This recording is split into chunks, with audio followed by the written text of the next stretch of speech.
Excuse me. Steve Wozniak, everyone.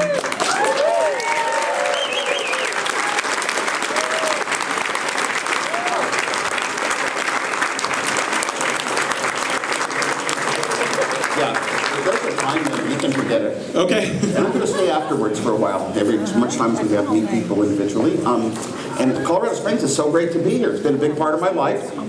An important year of my life, my first year of college. CU-Boulder, big floods. The computer got flooded. We had to type our programs on punch cards in those days and run them through.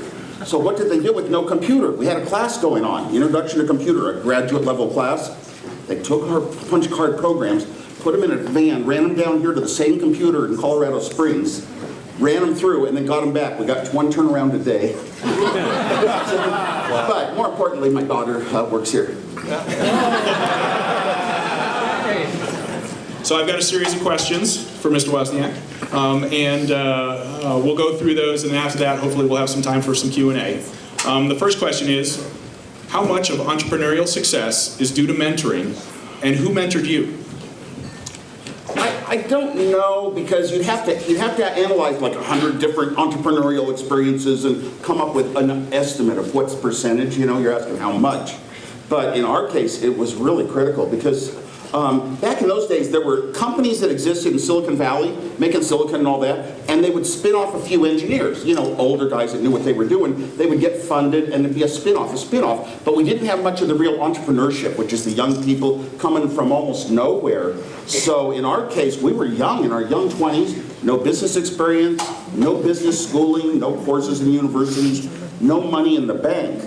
So it turns out that we ran into this angel who wanted to fund us, believed in our product, he believed in what we were going to do and how this was going to be the new big category of thing that was going to be so huge you could be a big company and make a lot of money. And that was more his thing. But he was a mentor. He had come from working in business. He told Steve and I, he said, you hire this role and you hire that role, and you hire this one, and here's what their responsibilities are.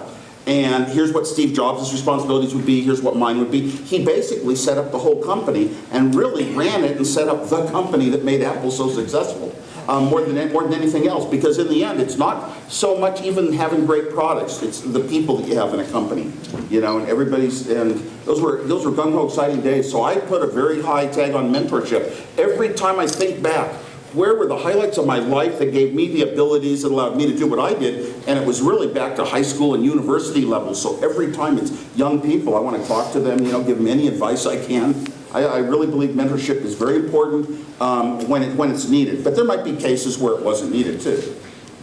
Great. Sometimes entrepreneurs are business cute, Rarely, yeah. But they like to. So along the same lines, how much of successful entrepreneurship is born out of a passion for a subject and thus internally driven, and how much of it is due to serendipity? Yikes. I'm not going to say how much, but both of those categories are very important. I know in my own life, everything that I was very successful at achieving, and things that were like written, one way you do it in a book will cost $1,000.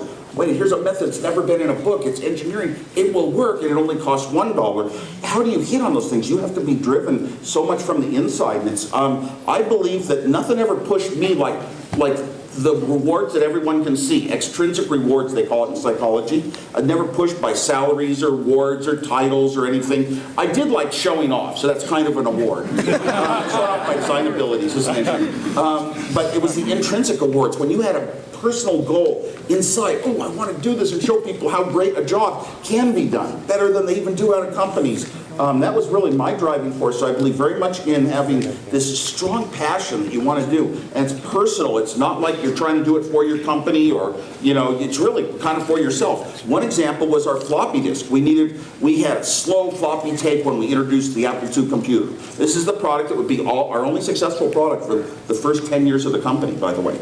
And it was slow, and we had a meeting, and they were going to let Apple go to Las Vegas, Nevada, the Consumer Electronics Show. And I was this young engineer, I would love to go to that show, but we were only sending 3 marketing guys.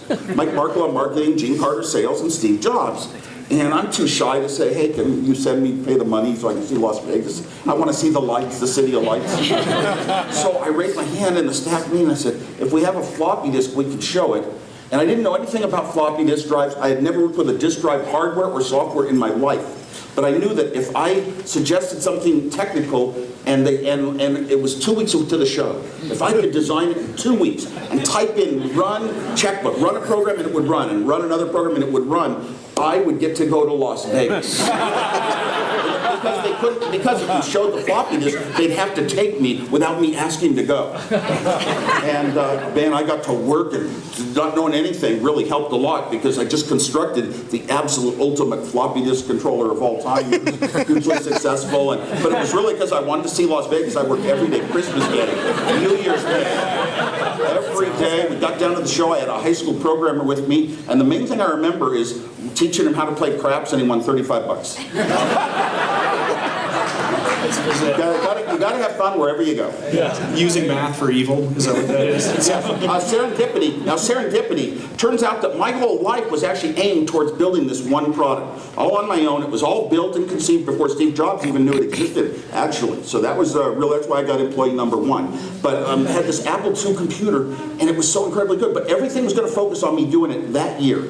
And prices of components, my abilities, the projects I built leading right up to it. And it was going to happen. It turned out that year, that was the sort of product that became very valuable to the world. So Apple became a big, huge, successful company, but it was largely because the timing was right for it. I would have built it no matter what. That's awesome. Of course, we didn't really. We thought we knew what we were doing too when we started the company. We had all these ideas of how people were going to use computers in their home. None of that panned out.